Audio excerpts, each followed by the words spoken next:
How do we add complex numbers besides the calculator? You add the real parts, right? And you add the imaginary parts. And you would get 4 plus 6i. Okay, now, if you put in the calculator, that's fine. Just make sure on these operations you need parentheses. Sometimes it's going to change the answer with or without parentheses. Especially like here, right? If you just put in the calculator 1 plus 2i minus 3 plus 4i, no parentheses, you're going to get it wrong. So use the parentheses.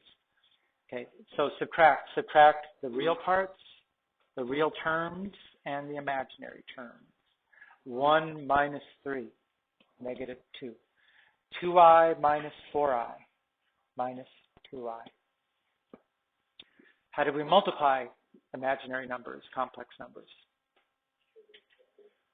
FOIL. I mean, if it's like, remember the quiz question, it was a distributive property. This one's a FOIL. So just multiply 2 terms times 2 terms. 3 plus 4i plus 6i. Okay, what do you get when you do 2i times 4i? 8i squared, but I squared is negative 1, so it's actually minus 8. Right, so that is negative 5 plus 10i. Right, make sure you know how to do this in the calculator. Don't let the test be the first time you actually try it. Okay, and then what about this last one? How do we simplify when we're dividing by a complex number? Remember what was the strategy there? You multiply by the conjugate of the denominator. 3 minus 4i. 3 minus 4i. Right, in the top it'll be a FOIL, right, just like we did. So that'll be 1 times 3, negative 4i,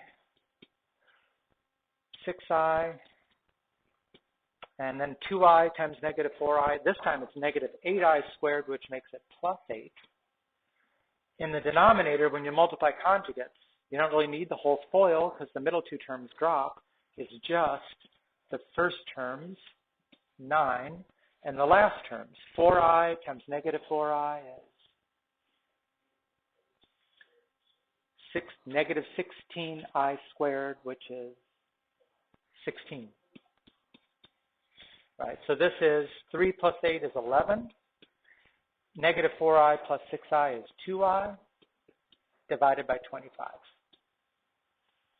But again, calculator will do that for you.